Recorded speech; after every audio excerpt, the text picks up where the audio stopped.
Hello दोस्तों, कैसे हैं आप लोग। आशा करता हूं कि अच्छे होंगे। आज मैं इस वीडियो में Bihar board 12th English model paper को सॉल्व करने के लिए जा रहा हूं, जो 100 मार्क्स का है। और आज इस वीडियो में हम लोग देखेंगे क्वेश्चन कहां से पूछा गया है, किस तरह क्वेश्चन है, और इनको हम लोग सॉल्व करने की कोशिश करेंगे। इससे पहले मैं 2 वीडियो बना करके अपलोड कर चुका हूं मॉडल पेपर का, जो हिंदी का था। एक जो मॉडल पेपर था ये साइंस और कॉमर्स वाले का, और दूसरा जो आर्ट्स वाले का मॉडल पेपर जो आया है उसका वीडियो मैं बना करके अपलोड कर चुका हूं। अगर वो वीडियो आप नहीं देखे हैं तो प्ले लिस्ट में जाएं, वहां पे हिंदी 50 मार्क्स बीएसबी का एक प्ले लिस्ट बना होगा, उसमें जाकर के उस वीडियो को देख ले। उससे फायदा ये होगा कि अगर आप वो क्वेश्चन देखे हुए रहेंगे और बोर्ड में अगर क्वेश्चन वो पूछ दे तो आप आराम से आप उसको सॉल्व कर सकते हैं। बहुत सारे बच्चे कमेंट कर रहे थे कि sir history, geography, math, science का ये फिजिक्स, केमिस्ट्री, बायो का वीडियो मॉडल पेपर भी बनाइए, अपलोड कीजिए उसका वीडियो। तो इसकी मैं कोशिश में हूं और बहुत जल्द मैं इसका वीडियो अपलोड कर दूंगा। तो चलिए शुरू करते हैं और जानते हैं 100 मार्क्स इंग्लिश को। लेकिन उससे पहले आपसे रिक्वेस्ट है कि अगर अभी तक आप हमारे चैनल को सब्सक्राइब नहीं किए हैं तो प्लीज कर लीजिए, और इस वीडियो को ज्यादा से ज्यादा अपने फ्रेंड्स को, रिलेटिव्स को शेयर कीजिए ताकि उनको भी कुछ फायदा पहुंच सके। तो चलिए शुरू करते हैं और जानते हैं बिहार बोर्ड 100 मार्क्स इंग्लिश को। तो जैसा कि आप लोग देख रहे हैं, intermediate examination 2019 annual English model set, और ये जो है आईए का है। आईए वाला मीन्स कि दोनों चीज को आप लोग को देख लेना, आईए और आईएससी वाला जो है, तो ये आईए का है। तो चलिए इसको आज हम लोग इस वीडियो में सॉल्व करेंगे और जानेंगे किस तरह क्वेश्चन सब है। तो चलिए क्वेश्चन नंबर फर्स्ट को देखते हैं कि क्वेश्चन नंबर फर्स्ट क्या है। क्वेश्चन नंबर फर्स्ट है, who gave you permission to enter. तो ब्रैकेट में यहां पे देख रहे हैं कि choose the best passive voice. यहां पे कह रहा है पैसिव वॉइस चूज करने के लिए। तो अगर पहले ऑप्शन को देखेंगे, बाय हुम वेयर है, यू गिवन दी परमिशन, ये आंसर होगा नहीं। By whom given you permission to enter, इसमें अगर देखा जाए जो 4 ऑप्शन है, तो एक तरह से देखा जाए तो इसका कोई भी ऑप्शन सही नहीं है। इसलिए सही नहीं है, इस पे मैं फिर भी सी पे लगा दिया हूं, इसलिए सही नहीं ये भी आंसर, क्योंकि ये बाय होम जो एक डब्ल्यूएच वर्ड है, और बाय होम डब्ल्यूएच वर्ड का रूल ये कहता है कि डब्ल्यूएच के तुरंत बाद जो है सो हेल्पिंग वर्ब आएगा, लेकिन यहाँ पे आपको सब्जेक्ट आया, सब्जेक्ट के बाद हेल्पिंग वर्ब जो है, इसलिए ये सही नहीं है ये ऑप्शन जो है। लेकिन फिर भी मान करके चलिए बेस्ट ऑप्शन इसमें से अगर कोई सही होता है तो वो सी है। अगले क्वेश्चन की तरफ बढ़ते हैं। अगला क्वेश्चन देखते हैं क्या है अगला question. He has been deceived by his own friend. अब इसको एक्टिव वॉइस इसका चूज करना है, तो इसका आंसर सी हो जाएगा। He his own friend has deceived him. आपको ये हैज है वाले फॉर्मूला में मैं वॉइस का वीडियो अपलोड कर चुका हूं, अगर नहीं देखे हैं तो जाकर के आप प्लेलिस्ट में, इंग्लिश ग्रामर के प्लेलिस्ट में उस वीडियो को देख ले। चलिए क्वेश्चन नंबर 3 क्या है देखते हैं उसको। They dash their new car 2 weeks ago. अब ये टेंस से दिए हुआ है कि choose the correct tense form. अब सही भर फॉर्म चुनना है, तो एगो लगा हुआ है मतलब कि भी टू ही आएगा। तो ए में ऑप्शन है विल बाय, बी सी में ऑप्शन है हैव बाउट, और बी में है बाय, और डी में है बाउट। तो इसका आंसर जो है बाउट होगा, या बाउट जो भी टू, क्योंकि बाय का भीतरी क्या होता है, बाउट होता है।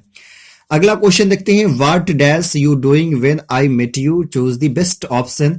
तो इसका होगा वर होगा, ए होगा। What were you doing when I met you, तुम क्या कर रहे थे जब मैं तुमसे मिला। अगला क्वेश्चन है question number 5, health is very important full stop it must not be neglected. अब इसका जो है ना कॉम्बिनेशन चूज करना है, 2 सेंटेंस को एक में जोड़ना है, तो इसका बेस्ट ऑप्शन हो जाएगा health is too important to be neglected, B हो जाएगा। चलिए क्वेश्चन नंबर 6 की तरफ बढ़ते हैं।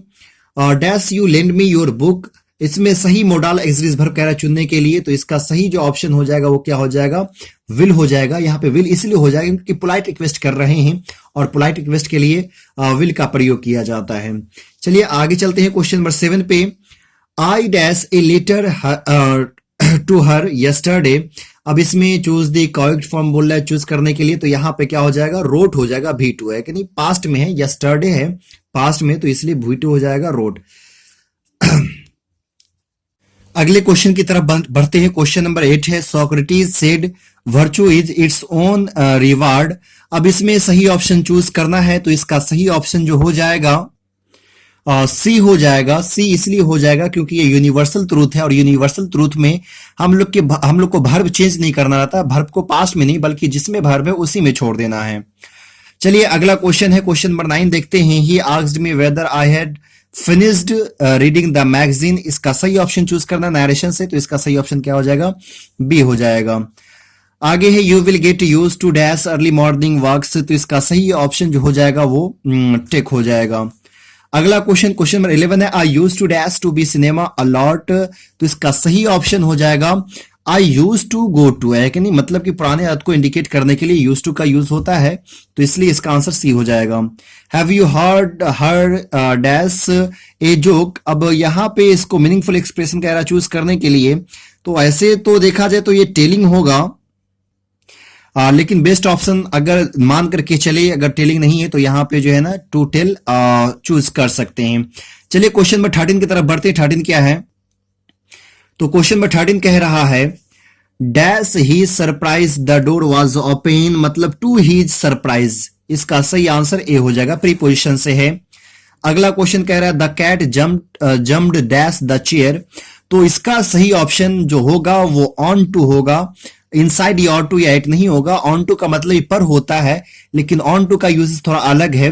मतलब कि मोशन जहां पे इंडिकेट करता हो, मोशन को, गति जहां पे हो, वहां पे ऑन टू का यूज किया जाता है। मतलब कि एक चेयर से अगर दूसरे चेयर पर छलांग लगाता है तो वो ऑन टू का प्रयोग होता है, इसलिए यहां पे ऑन टू का यूज करना है।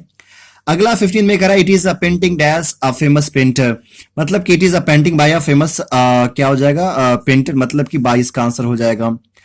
आगे कह रहा है क्वेश्चन नंबर 16 में choose the correct sentence he gave me many advices. अब ये जो यहाँ पे आपको 4 ऑप्शन दिया गया हुआ, एक तरह से देखा जाए तो कोई भी इसका ऑप्शन सही नहीं है। ऑप्शन इसका सही इसलिए नहीं है क्योंकि यहाँ पे एडवाइसेस लगा हुआ है, यहाँ पे भी एडवाइसेस लगा हुआ है, तो मतलब कि आपको मालूम होनी चाहिए कि एडवाइस वर्ड जो है, एडवाइस जो आपको नाउन है, तो इस नाउन का जो है सो पुलर फॉर्म नहीं आया हुआ है, इसका एडवाइस का एडवाइस ही होगा।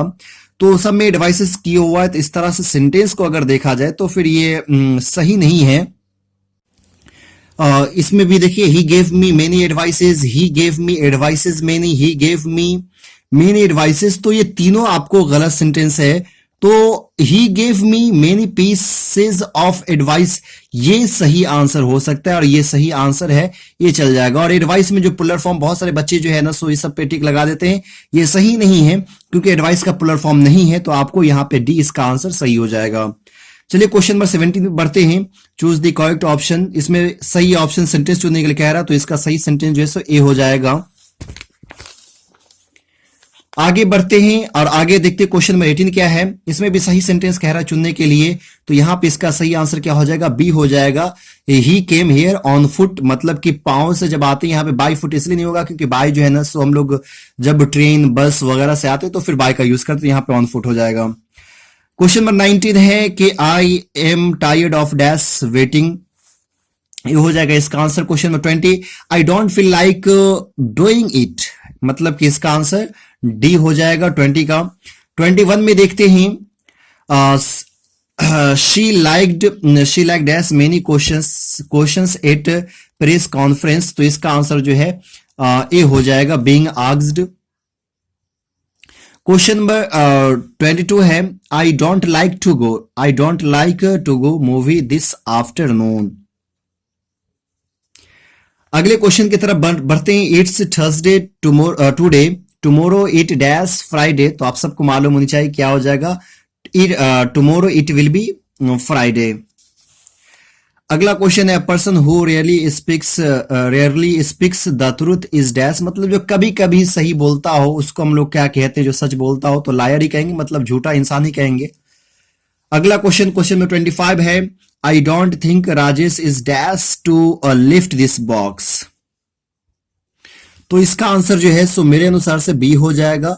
आई don't think Rajesh is too strong to lift this box.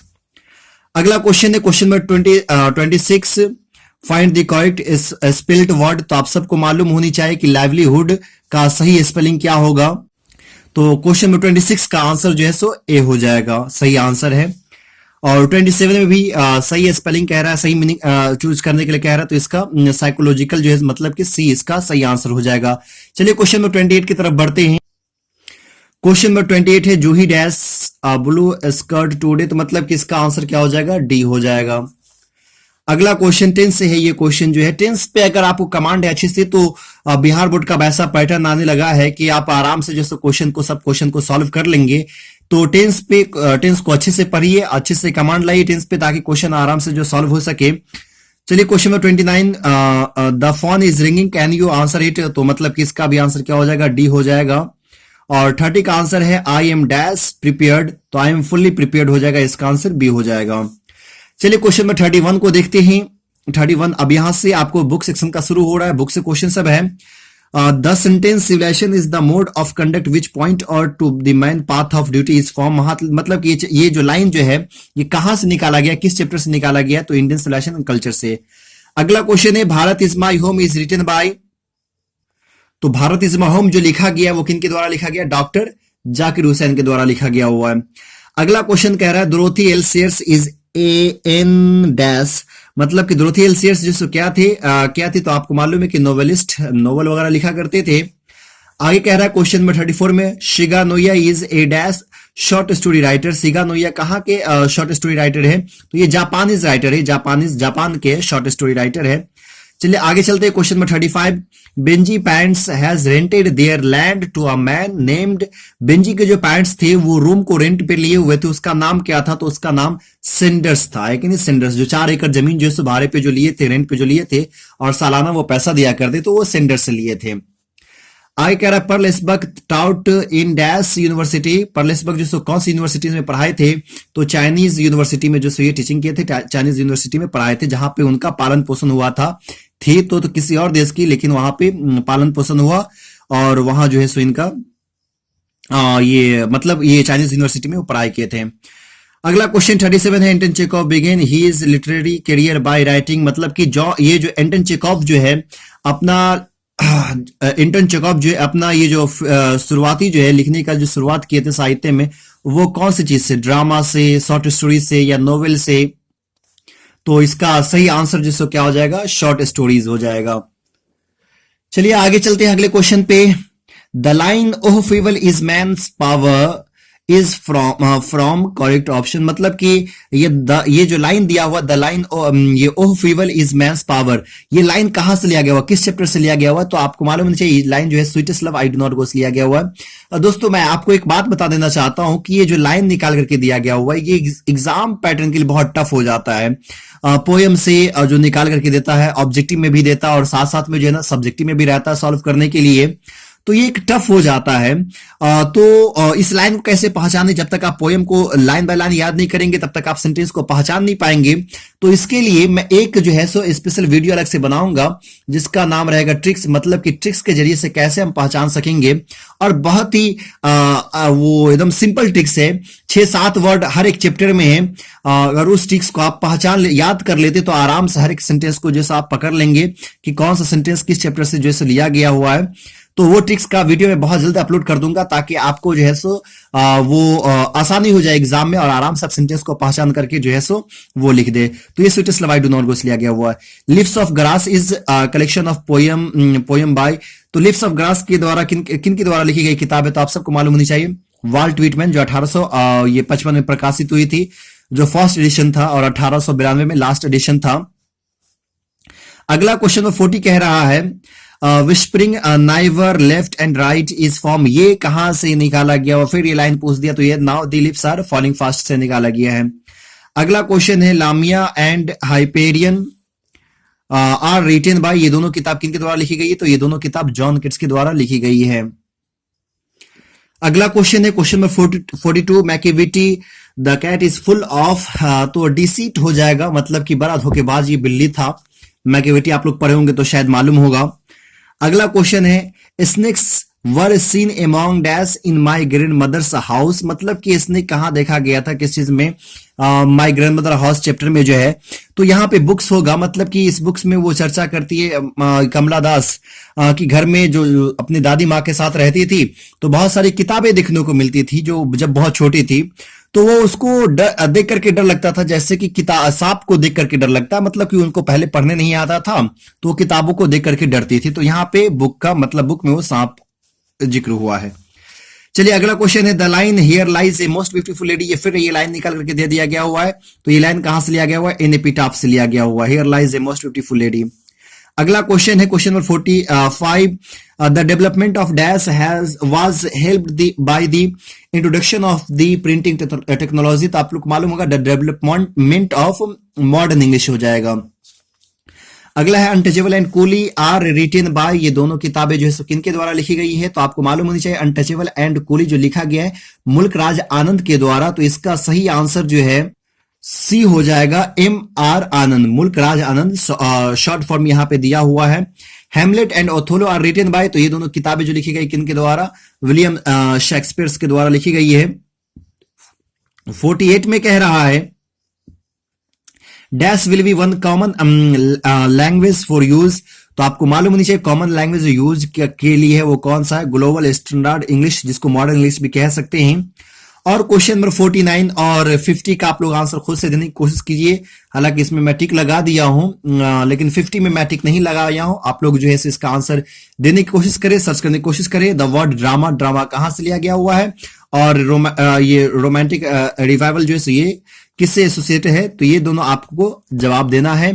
तो चलिए ये था सब्जेक्टिव जो 50 ऑब्जेक्टिव था, जो 50 मार्क्स ऑब्जेक्टिव था और 50 मार्क्स आप सब्जेक्टिव पूछा जाएगा। तो देखते हैं कि सब्जेक्टिव जो है किस तरह क्वेश्चन है, कहां से क्वेश्चन पूछा गया है। तो आप लोग देख सकते हैं यहाँ पे सेक्शन बी है और सेक्शन बी में जो है सब्जेक्टिव जो पूछा जाएगा और पहला क्वेश्चन 8 नंबर का जो एस्से लिखना है। यहाँ पे आपको 5-6 ऑप्शन है, 5 ऑप्शन है और 5 में से किसी एक पे जो एस्से लिखना है। तो ये 8 नंबर का एस्से रहेगा। फिर ये एक्सप्लेन एनी, अब यहाँ पे जो है ना 4 है और 4 में से किसी एक को एक्सप्लेन करना है। जो आपको पोयम ये प्रो सेक्शन है, मतलब कि जो कहानी है Indian civilization culture, Bharat is my home, the artist, the earth, जो प्रो सेक्शन में जो 11 चैप्टर है वहां से 2-3 लाइन निकालेगा और आपको कहेगा एक्सप्लेन करने के लिए कहां से वो लाइन निकाला गया हुआ उसको एक्सप्लेन करना है। ये 4 नंबर का रहेगा। और फिर एक्सप्लेन यहाँ पे आपको जैसे फिर एक 4 ऑप्शन दिया हुआ रहेगा, एक को एक्सप्लेन करना है जो आपको जो है पोयम से निकाला जाएगा और इसको एक्सप्लेन करना रहेगा। दोस्तों मैं इसका आंसर नहीं बता रहा हूं, अगर आप लोग को आंसर की जरूरत है कमेंट बॉक्स में कमेंट कीजिए। अगर आपको जरूरत होगी तो जरूर मैं इस पे वीडियो जैसे बनाऊंगा, वरना वीडियो अगर अभी मैं इसमें बताऊं तो फिर बहुत लंबा वीडियो बन जाएगा। तो अगर आप लोग को इसकी जरूरत है तो आप कमेंट बॉक्स में कमेंट लिखिए, फिर मैं जो है इस पे आगे सोचूंगा इस पे वीडियो बनाने का। चलिए आगे देखते हैं अगला क्वेश्चन क्या है। अगला क्वेश्चन नंबर 4 है कि ये लेटर लिखना रहेगा। आपको 2 ऑप्शन है, 2 में से किसी एक का जो है लेटर एप्लीकेशन लिखना रहेगा जिसको आपको लिखना है। आगे जो है ना सो कह रहा है आंसर, अब इसमें 10 क्वेश्चन है, 10 क्वेश्चन में से आपको 5 का जवाब देना, जो शॉर्ट आंसर क्वेश्चन है। 10 में से किसी 5 का जवाब जो है आप लोग को देना है। तो ये था क्वेश्चन नंबर 5। क्वेश्चन नंबर 6 क्या है? तो क्वेश्चन नंबर 6 में जो है ना सो ये लॉन्ग आंसर क्वेश्चन इसको समझ सकते हैं कि इसमें से किसी 3 का जो है आपको जवाब देना। जो लॉन्ग आंसर बहुत इजी कर दिया है, 3 का जवाब देना है। अब 3 में पहला ये है आपको कि right the summary of any of one following poems. इसमें से किसी एक पोएम का जो समरी लिखना है, द सोल्जर फायर हिम। इसमें भी ए में भी आपको 3-3 ऑप्शन दे दिया हुआ है। फिर बी में है कि इसमें से किसी एक का समरी लिखे। फिर सी में है डी ई एफ जी तक आपको इसमें ऑप्शन मिल रहा है। तो इतने में से सिर्फ आपको कितने का जवाब देना है? 3 का जवाब देना है। तो ये 15 नंबर का है आपको। और लास्ट क्वेश्चन जो है वो आपको 2 रहेगा, 4 नंबर का। एक पैसेज रहेगा और दूसरा जो है ना सो क्या रहेगा? प्रिसाइज रहेगा। पैसेज यहाँ पे एक कहानी दी गई हुई है, यहाँ पे कुछ क्वेश्चन है, इस क्वेश्चन का आपको क्या करना है? आंसर देना है। या फिर इसी में एक ऑप्शन रहेगा आपको किसका? प्रिसाइज का रहेगा। प्रिसाइज का आंसर जो आप लोग को देना रहेगा। जैसे कि आप यहाँ पे देख सकते हैं प्रिसाइज ऑप्शन में दिया हुआ और करके, तो इस प्रिसाइज का आंसर लिखना है। तो इस तरह से ये आपको जो है सो पूरा 100 मार्क्स का जो है मॉडल सेट था। कहां से क्वेश्चन था, किस तरह का क्वेश्चन था, आप लोग देख ही लिए। अगर इसके सब्जेक्टिव की जरूरत है तो आप लोग कमेंट बॉक्स में कमेंट जरूर कीजिए। अगर आपको वीडियो अच्छा लगा हो तो प्लीज लाइक कीजिए, इसको शेयर कीजिए और हमारे चैनल को सब्सक्राइब करना मत भूलिए। फिर मिलते हैं अगले वीडियो में, तब तक के लिए बाय।